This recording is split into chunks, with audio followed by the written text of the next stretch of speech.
Hello, welcome to Inspired Caring. I'm your host, Michelle Magner. If you are caring for an older family member, this is the podcast for you. Each week, I bring insight, tips, inspiration, and strategies to help you care for the people that you love without losing yourself along the way.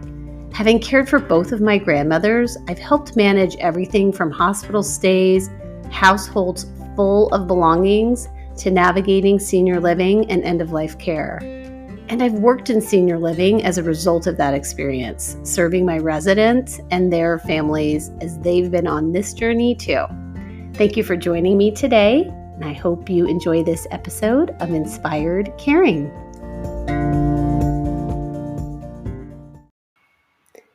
Hello, my friends. How are you doing?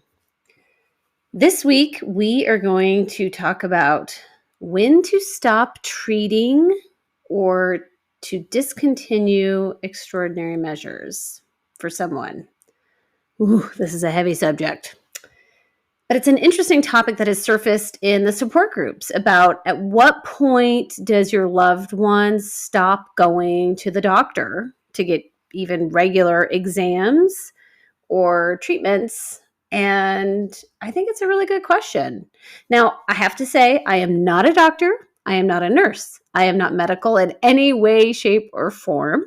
Everything I'm about to share is my opinion based on my belief system and experiences.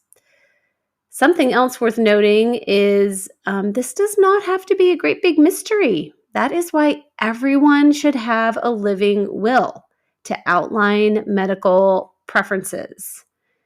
So ideally, you do not have to guess or figure this out for someone, and no one will have to figure it out for you. It can be outlined in an official document. I have to also share with you that not agreeing on courses of treatments can tear families apart, especially if your loved one has not specified anything in writing, and then they've named you as the medical power of attorney. And then there's a chance your siblings or other people involved are not going to agree with your decisions.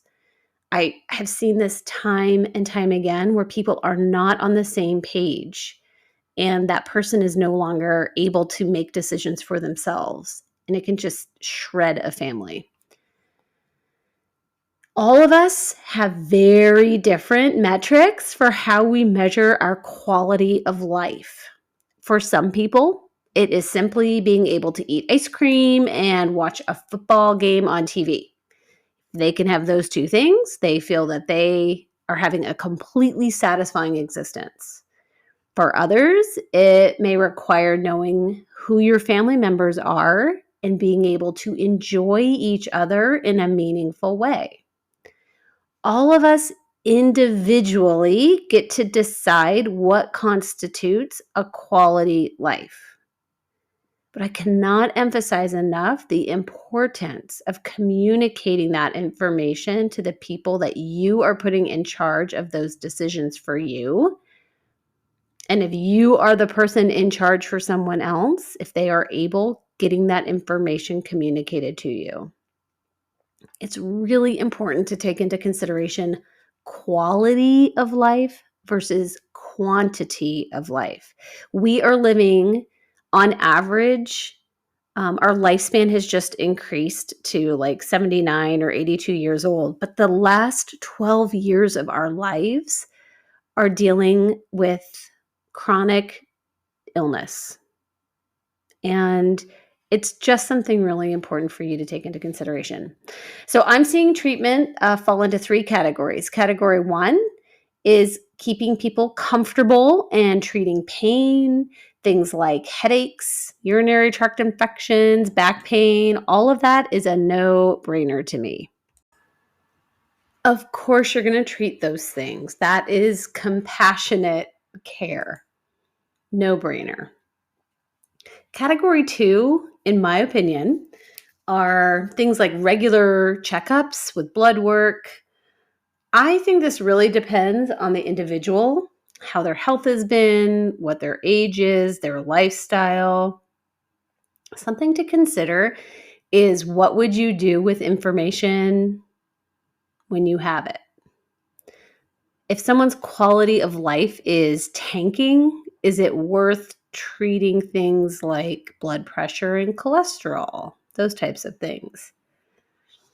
In fact, oftentimes when people are admitted to hospice care and removed from all of their medications and the waterfall of side effects that come with those medications, they actually begin to feel and do better. Please do not do this without being under a doctor's care. Hospice companies have medical directors monitoring and making recommendations. So do not go rogue on me. I am not suggesting that you do this. It's just a reoccurring question that I see in support groups. At what point do you stop going to the doctor for routine blood work and treating things that are chronic if their quality of life is starting to decline? We had a gentleman in our memory care with advanced Alzheimer's. He was able to still walk around and mostly feed himself, but he didn't know who his family members were, had a lot of struggles with communication and several other medical things going on. And the family took him to a dermatologist to check out several spots on his very bald head. And I was shocked that the dermatologist decided to cut out essentially 5 spots off this guy's head, and he had stitches in all of the areas. So what do you and I know about healing wounds with stitches? Well, they're itchy. And of course, this guy had zero recollection of going to the dermatologist and why his scalp was itchy. So he was constantly like scratching at his head and subsequently had blood running down his face constantly as we tried to, keep Band-Aids on him and distract him from scratching.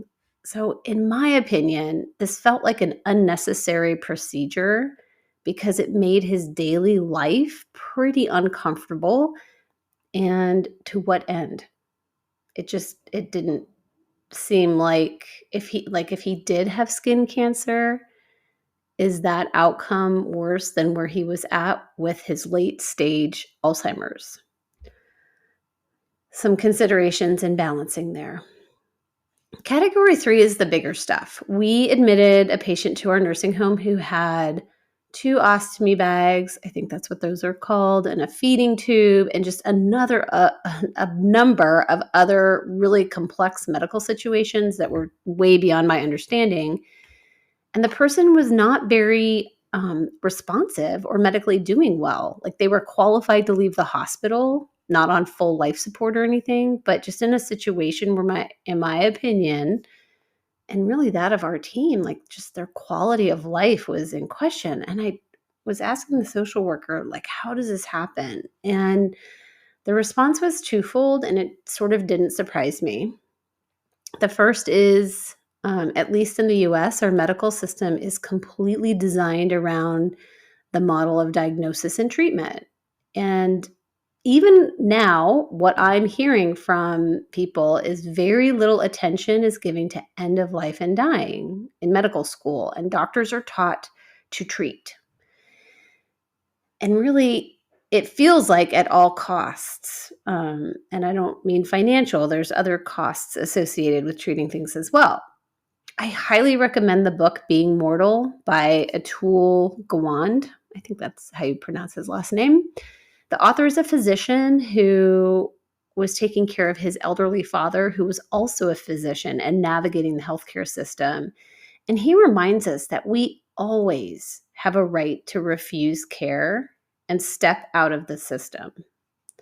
We get to decide when and how much treatment we want to undergo.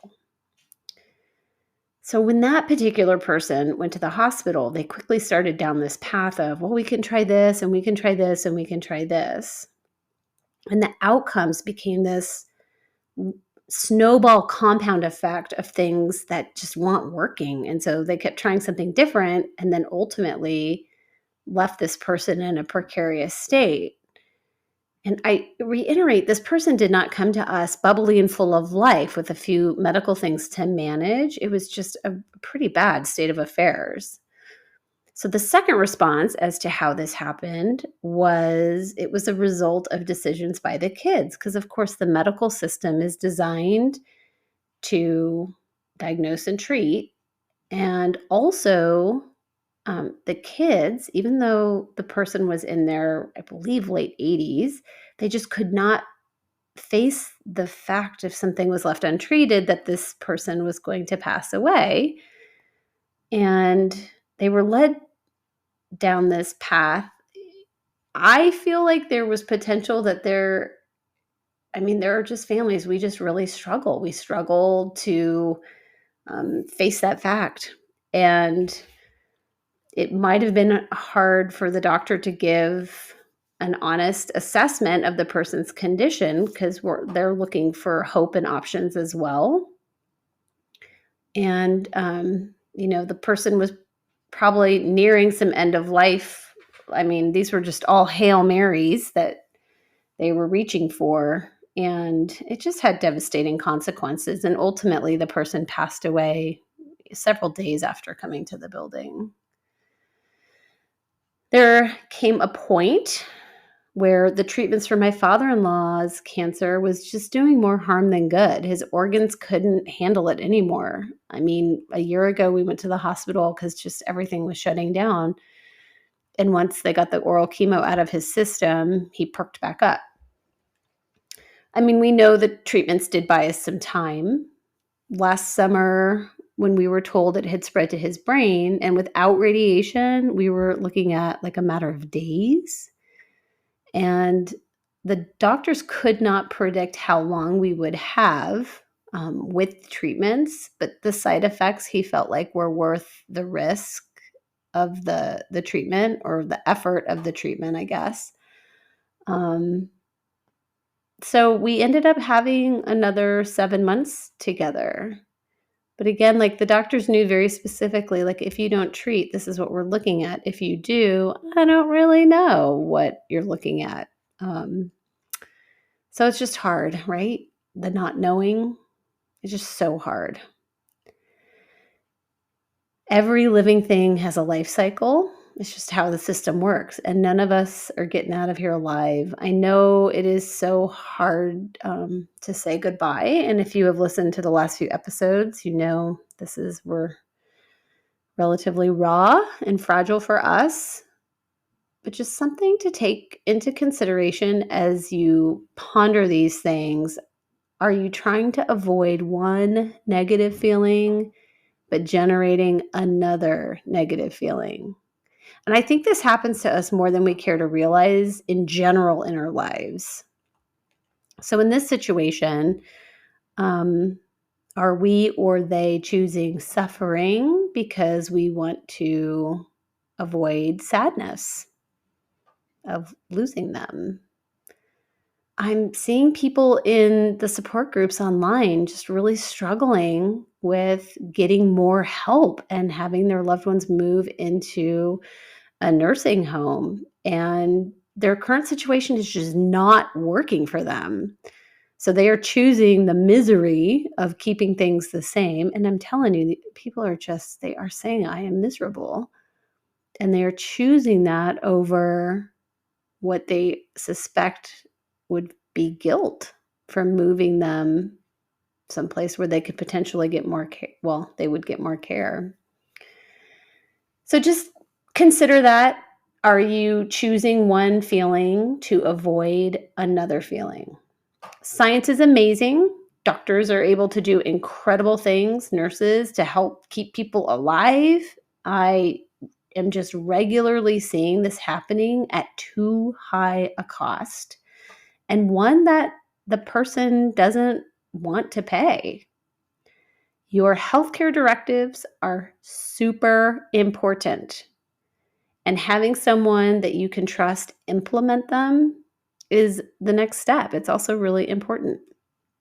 I know these conversations are hard, but I assure you, being in the moment, having to make decisions for someone is way harder. So step into the ring, have the uncomfortable conversation now, and figure out what people want and what you want. Okay, that was heavy. I see you. I hear you. You are doing a great job. Such a good job. And I love you. And I look forward to seeing you back here next week. See you then.